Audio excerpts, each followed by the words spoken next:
kita tempo hari udah bicara tentang your job is not your career. Kita bicara soal bagaimana memahami passion. Passion dibahas sampai 2 kali. Dan sekarang pertemuan kelima kita akan membahas soal purpose. Ya, kalau masih ingat ya. Teman-teman, kalau kita bicara soal purpose, secara umum gue menjelaskannya, salah satu penjelasannya, karena kalau ngomongin purpose itu kayak ngomongin gajah buat orang buta gitu ya. Ada yang megang ekornya, ada yang megang kupingnya, ada yang megang belalainya, ada yang megang badannya, beda-beda. Tapi salah satu dimensi untuk menjelaskan purpose adalah bahwa dia itu adalah saat kebutuhan dunia bertemu dengan passion kita. That is purpose. Dan mekanika purpose supaya punya gambaran, kalau dipadukan dengan passion adalah kurang lebih seperti ini. Ini gue coba play ya, mudah-mudahan nggak freeze. Kalau freeze gue minta maaf ya. Kelihatan kah? Ya, kalau masih ingat journey passion itu diawali dari kebiasaan, lalu jadi kebisaan, lalu jadi keahlian dan kepiawaian. Ini journey of passion. Sementara kalau journey of purpose itu diawali dari understanding bahwa kita mengeluarkan output. Ya, kalau aku bisa ngetik, sekarang saya bisa ngetik sehari 10 halaman, besok saya bisa mengetik 11 halaman, itu udah ada peningkatan output. Tapi di atas output itu kita akan bicara soal impact. Nah nih, ya Ucok main di sini ya, di ranah ini ya. Karena dia profound impact, nggak cuma impact, tapi profound impact. Jadi apa yang diketik itu punya efek nggak? Ukurannya seperti itu. Dan terakhir ranahnya adalah bicara soal meaning. Ya, understanding ini penting untuk punya gambaran tentang kalau saya ngomong purpose itu seperti apa. Nah, kenapa pada saat bicara purpose saya memasukkan elemen tentang assessment, psychometric assessment ataupun segala macam bentuk yang sifatnya observasi, ya. Karena banyak sekali di dunia ini kita kenal cara untuk mendeskripsikan diri. Sementara purpose itu kalau kita bicara soal mau kemana tuh nggak akan clear kalau lo nggak tahu lo ada di mana, lo tuh siapa. Ya, jadi the five love languages itu salah satu bentuknya. Ya.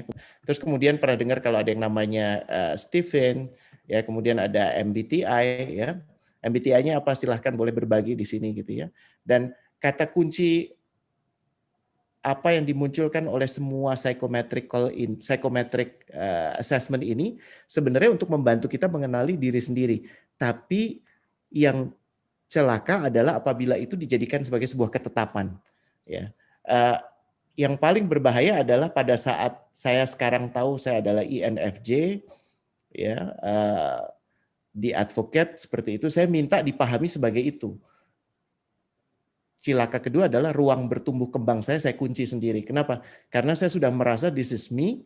I don't need to grow because this is already me. Jadi makanya kemudian kita sering dengar alasan, ya pahami saya dong. Ya, bukan berusaha memahami, jadi selalu minta dipahami. Ya, last but not least, kalau kita bicara secara umum konsep tentang passion, saya coba memberikan penjelasan bahwa purpose itu adalah pada saat yang namanya willpower. Masih ingat ya obrolan tentang willpower ya? Kita diberikan kesempatan selama di dunia ini untuk memilih sesuai dengan yang kita mau. Willpower bertemu dengan yang namanya destiny. Ya. Dua itulah yang namanya purpose. Understanding ini penting untuk dipegang. Kenapa? Karena pada saat kita mengerjakan apapun tanpa punya pemahaman purpose, apapun itu akan dijalankan setengah hati, apapun itu tidak akan dijalankan sepenuh hati. Ya. Dan saya tahu ini bukan hal yang mudah, saya tahu ini butuh proses, karena jawaban dari purpose itu bukan yang dituliskan, bukan yang diucapkan, tapi keseluruhan hidup kita lah jawaban terhadap what is our purpose. Saya ulangi ya, keseluruhan hidup kita itulah jawaban tentang what is our purpose. Kita mempunyai pekerjaan tertentu atau bentuk hasil tes tertentu dan kita katakan itu sebagai purpose kita. That's not it. Dan bagaimana kita menata purpose kita, ini mohon maaf ya, gue menggunakan pendekatan yang menurut gue paling praktis dan gue paling nyaman. Sebenarnya udah ditulis 1000 tahun lalu oleh namanya Imam Al-Ghazali. Ya. Dan beliau itu mengatakan bahwa di dalam diri manusia terdapat potensi-potensi. Untuk bisa memahami purpose kita, menata purpose kita, kita perlu memahami bahwa selain badan ini ada elemen lain.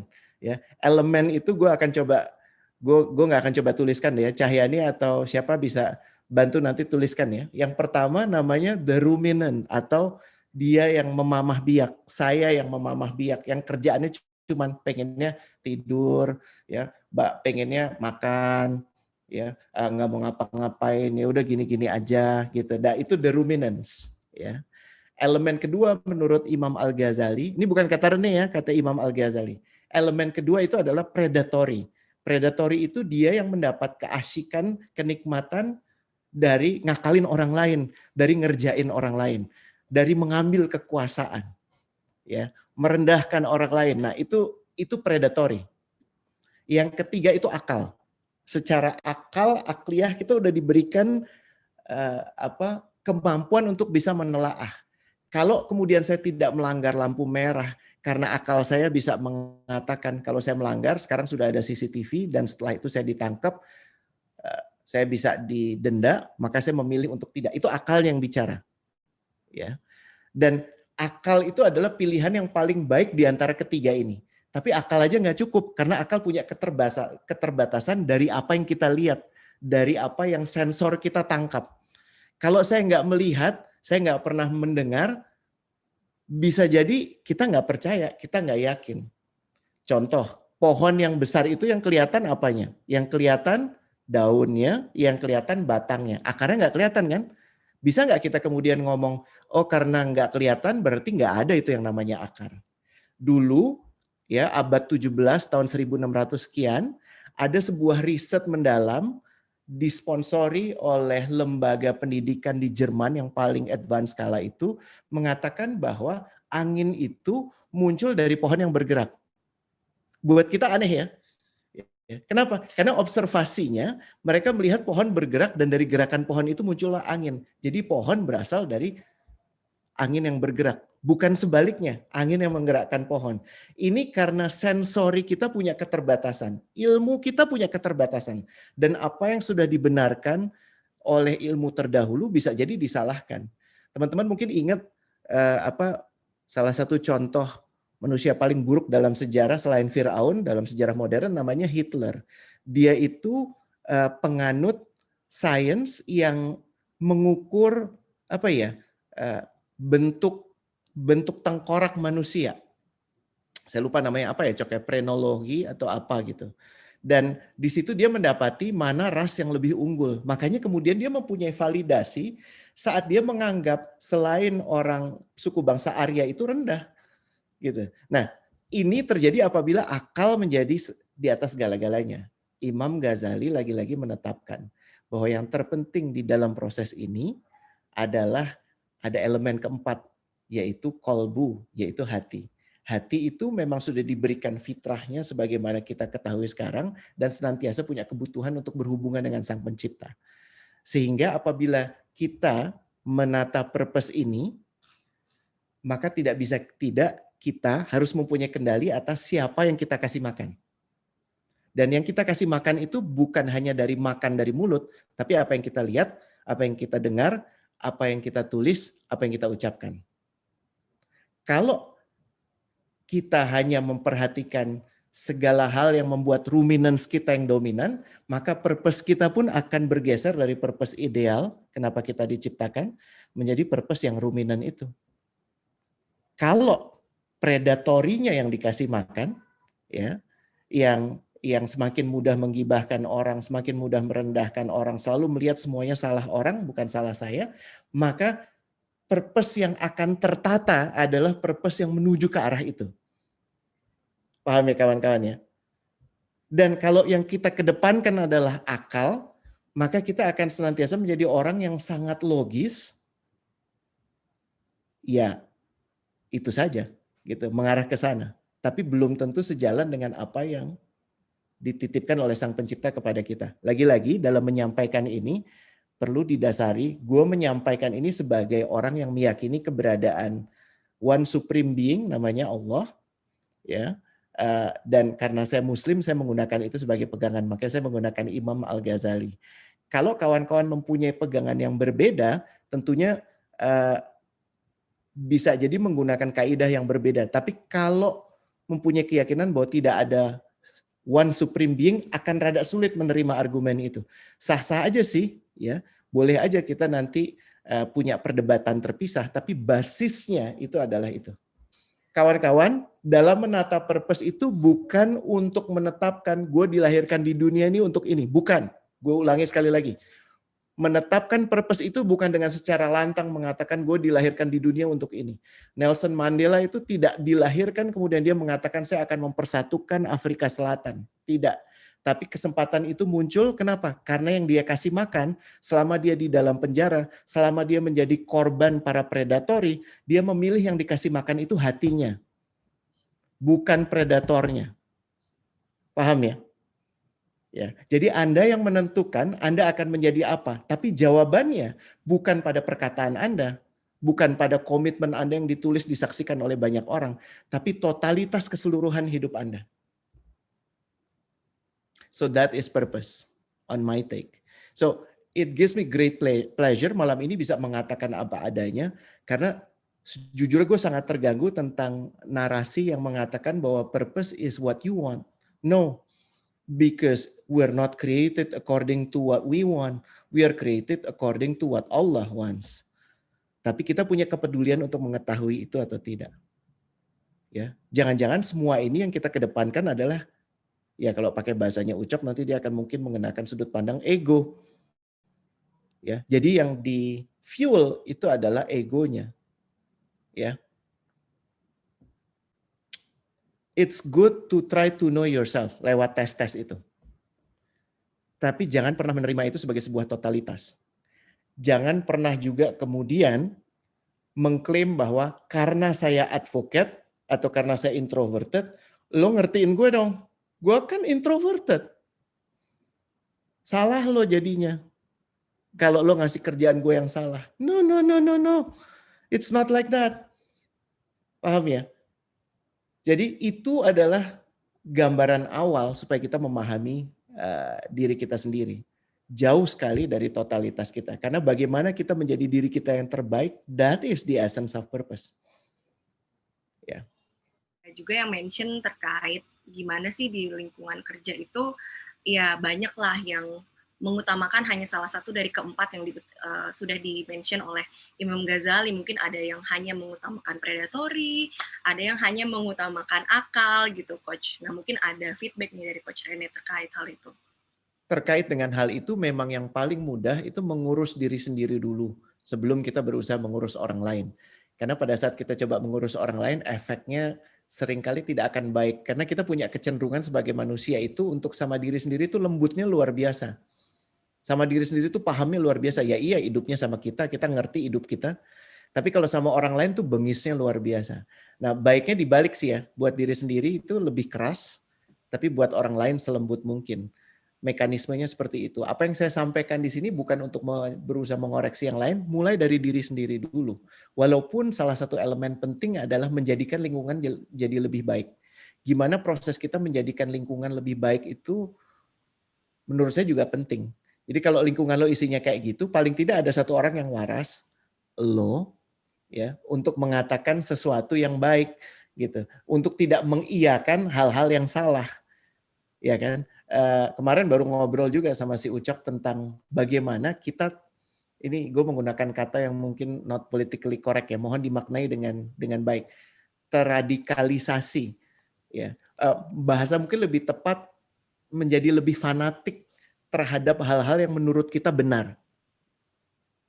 Paham ya? Jadi kenapa? Karena sosial media itu algoritmenya disusun untuk mengumpulkan orang-orang yang like-minded. Kalau cuma perkara hobi nggak masalah, yang satu senang naik gunung, yang satu senang nonton, no issue. Tapi kalau kemudian yang naik gunung itu merasa lebih superior dibandingkan dengan yang nonton, karena saya lebih sehat hidupnya, ngelihat alam, sementara lu cuma di dalam ruangan, yang ngomentarin orang lain, akhirnya ada perasaan bahwa I am the best, I belong to a group that is the best.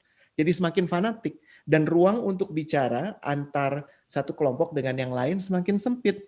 Kenapa? Ya karena memang sudah secara dunia kita ditetapkan seperti itu. Bukunya apa, Cok, namanya? Bisa disampaikan sih nanti ya. Mutual radicalization. I'm not pointing which one is right, which one is wrong. Tapi yang paling penting dalam kondisi ini, memahami purpose akan menyibukkan diri kita dengan diri kita sendiri. Ini yang menarik, saya ENTJ tapi saya merasa nggak seperti ENTJ. Kadang jadi bingung sendiri kenapa begitu. Banyak tes psikologi itu yang bikin profiling itu menggunakan pendekatan kuantitatif. Itu kalau riset. Kalau kuantitatif itu berarti dia tuh melihat pola, melihat kecenderungan, tetapi tidak menjelaskan hubungan kausal. Jadi tidak mengatakan karena A dan B, tapi melihat kecenderungannya adalah Anda akan seperti ini, seperti ini, seperti ini. Dan itu yang banyak digunakan untuk mengembangkan alat tes. Gitu. Makanya Anda ngisi di online gitu ya, tahu-tahu bisa ketemu hasilnya cepat. Karena basically dia kan menghitung algoritma probabilitas itu. Nah menurut saya yang sering terjadi adalah, saya pikir sih bukan di alat tesnya, tapi bagaimana orang lalu mengartikan alat tes tersebut. Juga termasuk providernya gitu ya, yang menjual alat tersebut. Gitu. Karena banyak yang akhirnya istilahnya tuh kecentilan gitu loh. Jadi merasa bahwa gimana, Cok? Iya, merasa bahwa alat tesnya paling bagus dan merasa bahwa bisa menjelaskan semua orang itu dengan alat tes tersebut. Saya udah sering mendengar gitu, orang habis ikut MBTI, lu kan ini, lu kan itu, gitu loh. Terus sibuk menilai sama temannya, terus mereka ketawa, kalau begini, kalau begitu. Saya pernah punya klien seperti itu. Yang kebetulan mereka baru ikut MBTI, dan menurut saya sih itu salah pemahaman si providernya yang mengajarkan kepada mereka alat itu. Gitu. Jadi alat tes yang profiling tidak pernah bisa memprediksi perilaku. Dia hanya memprediksi probabilitas ragam respon yang mungkin muncul pada diri Anda pada sebuah situasi. Mulai jelimet, oke. Dia Jadi tidak untuk memprediksi perilaku, oke. Jadi dia tidak meramalkan perilaku Anda, tapi dia menggambarkan orang-orang yang seperti ini nih, biasanya pola responnya akan begini pada situasi ini. Kebetulan pola Anda begitu. Dari data, orang yang polanya begitu, kalau ketemu situasi ini, tipikal responnya akan seperti itu. Gitu. Tapi tidak menggambarkan bahwa Anda akan jadi begitu. Gitu. Nah itu saya pikir pemahaman yang seringkali hilang. Sehingga ketika kita menemukan alat tes, kita punya profil apa, kita langsung berpikir di kotak-kotakan, kita langsung seperti mendapatkan stigma bahwa saya begini. Yang menarik aja misalkan introvert dan ekstrovert. Saya nggak tahu kenapa muncul pemahaman bahwa introvert itu adalah orang yang pendiam, orang yang berani ngomong, begitu ya. Terus orang yang rame itu adalah orang yang extrovert. Apa? Itu gue banget, pendiam, pemalu. Sama, saya juga pemalu gitu. Padahal introvert itu adalah orang yang mendapatkan energi dari dalam diri dia sendiri, gitu ya. Saya begini, saya introvert. Saya kalau habis running sesi, saya akan merasa emotionally drained. Dan apa yang saya perlukan adalah saya masuk kamar, misalkan di sesi di luar kota dengan klien. Saya masuk hotel, saya kunci diri, saya nggak mau ketemu sama orang, saya flipping channel ngelamun. Di situ cara saya gitu untuk recharge energi. Karena saya introvert. Tapi saya punya rekan kerja gitu, IB, yang profil dia tuh lebih ekstrovert. Habis sesi ini, dia akan ketemu orang, ngobrol sana kemari, ngopi. Karena itu cara dia mendapatkan energi. Dia cenderung lebih ke ekstrovert. Dan sebetulnya nggak ada urusan dengan pendiam, dengan pendiam atau kalau ekstrovert itu rame. Gitu. Nah, kalau buat saya sih sebetulnya nggak salah juga teman-teman ambil alat tes supaya punya informasi mengenai kecenderungan diri. Jadi Anda tahu bahwa saya ternyata polanya begini, maka saya akan punya kecenderungan berperilaku seperti ini. Tetapi I'm not defined by those profile, gitu loh. Kenapa? Again, seperti yang tadi Pak Rene bilang, karena kita punya free will. sebagai manusia. Gitu. Dan free will itu tidak pernah bisa diprediksi. Nggak salah ambil alat tes, nggak salah ngebaca profil, sehingga Anda bisa tahu kecenderungan diri apa, Anda seperti apa, dan gunakan itu sehingga Anda bisa memikirkan kalau kecenderungan diri saya seperti itu, Anda bisa memikirkan bagaimana saya melakukan dengan cara yang berbeda, sehingga saya bisa mendapatkan versi lebih baik dari diri saya sendiri. Tetapi tidak membiarkan alat tes itu menentukan diri Anda seperti apa. Tetapi setidaknya Anda tahu bahwa, oh saya tahu kecenderungannya seperti itu. Dan kalau Anda tahu kecenderungannya seperti itu, Anda juga bisa memilih kira-kira nanti terkait karir saya akan memilih peran yang seperti apa. Gitu ya. Mana seperti ngomong Pak Rene gini, karena kalau kita ngomong motivasi itu simpel. Pak Rene mengatakan sebagai passion gitu Pak Rene ya. Motivasi itu kan adalah ya, dia bikin distract gue biar gue bingung kan. Seneng banget sih lo. Gitu. Motivasi itu kan lakukan apa yang Anda suka. Betul nggak? Kalau Anda udah suka, pasti Anda akan mengerjakannya sepenuh hati. Dan kalau Anda sepenuh hati, big chances hasilnya akan serius karena Anda fokus. Betul. Dan kalau hasilnya udah bagus, masa orang nggak lihat, masa peluang nggak muncul. Bukannya nggak tahu sebagai muslim kan sunatullah, orang yang bekerja dengan keras gitu sungguh-sungguh akan menuai hasilnya, gitu kan? Gitu kan? Yes. Jangan-jangan problemnya bukan jangan-jangan problemnya adalah tahu nggak sukanya apa, ya, gitu kan ya? Jangan-jangan dari kecil kita biasa ngikutin karena tanpa disadari di konteks pendidikan di Indonesia kan kita jarang diajak untuk memilih. Narasi untuk memilih itu nggak muncul. SD, SMP, SMA, SMA kuliah kerja tuh harus di kantoran, misalkan gitu ya. Kayaknya kalau bukan kerja kantoran itu belum serak gitu. Dan harapan orang tua pun seperti itu. Kapan kamu kerja? Padahal kemarin saya diskusi sama Pak Indra Icuno, dia ngeluarin data-data gimana Indonesia consistently 10 tahun ini lapangan kerja itu selalu jumlahnya lebih kecil daripada lulusan. Berarti bisa digaranti ya lulus itu akan tidak punya pekerjaan. Pada konteks itu kenapa berwirausaha itu penting. Dan yang menarik kan di wirausaha itu sebetulnya bukan wirausaha nyari duit ya, tapi ini nggak ada bahasa Indonesianya. Enterprising itu apa ya bahasa Indonesia aja? Doing something, creating opportunity, build on your own. Narasi itu nggak pernah muncul di pendidikan kita. Kita mikir lulus itu kerja, begitu ya. Dan yang menarik, beda sebetulnya menurut Pak Indra, antara entrepreneurship dan entrepreneurial mindset. Entrepreneurship itu adalah melakukan bisnis ya, dan itu sebetulnya adalah exercise-nya. Tapi itu start dari entrepreneurial mindset. Dan sebetulnya sebuah bangsa dibangun dari sebuah upaya enterprising. Karena di situ kita akan ngebangun peluang, ngebangun opportunity. Gitu. At least Anda ngebangun peluang buat diri Anda sendiri. Di situ nilai tambah itu akan muncul. Di situ kemandirian akan muncul. Dan ketika Anda mandiri secara ekonomi, Anda juga bisa merdeka secara pribadi. Tadi ada quote yang bagus yang disampaikan oleh Coach Rene dan satu pemateri yang lainnya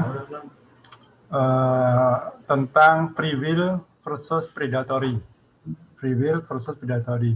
Nah, dalam kerangka kita nanti mencapai purpose, apakah purpose sebagai seorang personal atau purpose di sebuah ekosistem atau di lingkungan, bagaimana untuk memberikan keseimbangan antara kita berada di jalur kewarasan berpikir, dengan sesekali berpikir without the box, atau berpikir without the border, berpikir radikal, without the border, berpikir radikal, untuk memperkaya kita mendapatkan hasanah ketenangan hati. Karena Samuel sebagai personal atau lingkungan pekerjaan itu membutuhkan perubahan-perubahan yang di luar pakem, di luar standar. Mengingat ini kan sejak zaman dulu kalau kita melihat banyak ilmuwan, mereka kan juga dituduh untuk berpikir radikal, tidak sesuai dengan zamannya. Tapi setelah itu berlalu, baru masyarakat tersadar. Seperti dulu ketika banyak orang tahu bumi itu datar, kemudian ada yang membawa teori bumi itu bulat, ternyata sampai sekarang bumi itu bulat. Gitu. Bagaimana nanti kita memberikan keseimbangan antara berpikir di jalur yang waras dengan sekali-kali berpikir di luar batas untuk kita bisa mencapai tujuan purpose kita. Terima kasih. Aku meluruskan beberapa definisi yang emang suka kadang-kadang berbelit ya. Pada saat kita menyebut destiny, ya itu yang digunakan jadi basisnya kata destination, seringkali orang ngomong tujuan. Tapi esensi dari destiny itu is from a Latin word, destinare. Destinare itu bukan tujuan. Is not where to go, is to make firm artinya. To make firm itu menetapkan tata keyakinanmu di sini. Jadi bukan membicarakan tempat di sana, tapi bicara soal what do you believe in. Dan dilarikan dengan yang Cahyani sampaikan, selama masih ada dalam domain kuasanya Allah, yang namanya pikiran itu pun masih di dalam kuasanya. Jadi pada saat kita mengatakan pikiran itu harus dibuat seluas-luasnya, mau seluas-luasnya masih di dalam domain kuasanya Sang Pencipta. Tinggal lo menentukan to make firm, lo mau apa. Gitu. Dan kalau kita memberi makan akal, maka akal kita akan jadi sangat advance. Tapi akal yang sangat advance akan berbenturan juga dengan kenyataan yang lain, bisa jadi. Dan akan sangat sulit buat kita menerima itu sebagai sebuah kebenaran. Kenapa? Karena kecenderungan akal itu bukan mencari kebenaran. Maaf ya, kecenderungan akal itu mencari pembenaran. Gitu. So, pada saat orang tidak mempercayai bumi itu bulat, ya memang saat itu kondisinya seperti itu. Hingga ada satu orang yang atas dasar observasinya dia mengatakan bahwa ada possibility berbeda dari itu.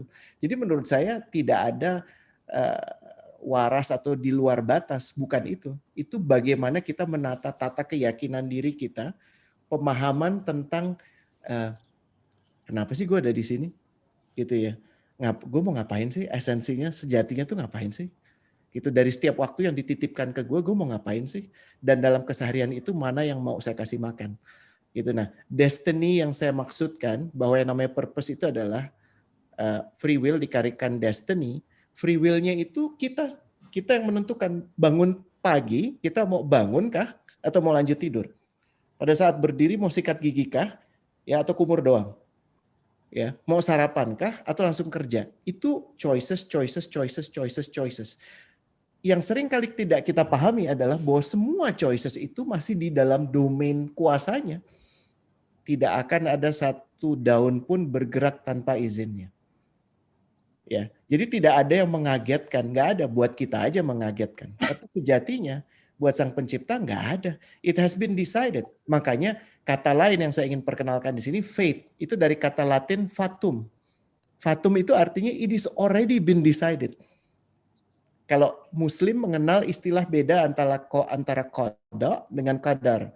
Saya pinjam penjelasannya Pak Quraish Shihab ya, yang indah sekali. Beliau menjelaskan bahwa yang namanya qada itu adalah apabila sebuah bola itu ada di dalam ruangan. Tapi sejauh mana bola itu melenting itulah qadar. Mudah-mudahan menjawab ya Cahyani ya. Ya. Jadi lagi-lagi tidak ada yang aneh dengan fueling akal kita. Tapi ingat, pada saat kita hanya fueling akal kita, memberi makan akal kita, tidak memberi makan hati kita, ada risikonya juga. Tapi itu pun masih lebih baik daripada yang kita kasih makan itu hanya si ruminants ya atau si predatory. Paham ya? Seorang banyak mengalami destiny negatif, kegagalan hidup, susah untuk dapat free will karena ia cenderung survival mode, bertahan hidup apa adanya. Mungkin free will itu untuk level atas dari piramida Maslow. Kalau level bawah yang bergelut dengan survival, susah untuk memahami purpose dirinya. Nah, itu dalam psikologi itu ada yang namanya self-fulfilling prophecy. Be careful with what you said and what you wish to yourself, gitu loh. Kalau Anda narasinya di kepala udah mengatakan nggak bisa, ya nggak bisalah Anda. kebenaran nggak akan kejadian, nggak bisa. Iya. Kalau Anda sudah mengatakan bahwa destiny saya adalah fail, gitu ya, memang itu akan kejadian fail. Sebenarnya yang menarik adalah begini kan, saya sih percaya orang itu akan growing, kita juga hidup growing. Karena gini, kapan kita tahu kita salah? Setelah atau sebelum melakukan? Setelah melakukan kan. Jadi kalau tahu salah, refleksi jangan dilakukan lagi. Problemnya adalah apakah kita merefleksi bahwa yang kita lakukan itu salah atau benar. Karena logikanya simple. If you keep doing the same thing, you will get the same result. You Gila. want a different result, you may do a different thing. Jangan-jangan survival mode, karena yang dilakukan ini selama ini sama. Sehingga hasilnya sama. Maybe what you need to do is stop, take a pause, look at everything. Did I do something right? Apakah saya perlu melakukan sesuatu dengan cara yang berbeda? Dan jangan salah, progres itu tidak pernah linear. Progres itu kadang-kadang lateral, muter-muter. Gitu ya, kita muter-muter baru ketemu. Gitu. Tapi terus-menerus berproses itu, gitu. Kalau saya sih ngeliatnya gitu, dan saya pikir itu adalah esensi dari setiap orang untuk terus-menerus mencari dan menjadi versi terbaik dari dirinya. Kalau saya sih selalu berpikir itu. Dan saya katakan tadi, saya menggunakan kata berpikir terbaik dari dirinya. Nah ini karena gini, kita jangan-jangan juga terlalu terbangun pada narasi bahwa hidup itu kompetisi. Siapa bilang? Gitu ya. Saya tidak tertarik untuk mengalahkan orang lain. Versinya bukan Anda menjadi pemenang. Isunya adalah Anda menjadi yang terbaik dari diri Anda sendiri. Kenapa? Karena kita beragam orang. Buat saya, mungkin buat satu orang yang secara ekonomi mampu, gitu ya. Bayangkan, ada satu anak yang ekonominya mampu. Mungkin nggak kayak pas-pasan. Keluarganya sehat mental. Orang tuanya suportif. Of course, dia kuliahnya akan lebih mudah. Gitu ya. Mungkin buat dia lebih mudah untuk dapat IP 3,5. Tapi untuk anak yang di rumah orang tuanya domestic abuse, gitu ya. Mungkin dia kaya, tapi domestic abuse. Yang dilihat sehari-hari bapak ibunya berantem. Gitu ya. Terus nggak punya support. Buat dia beban emosi tinggi. Buat dia emosi. Dapat IP 3 aja mungkin udah struggle. Terus kita mengatakan yang 3,5 lebih bagus daripada yang 3. Iya.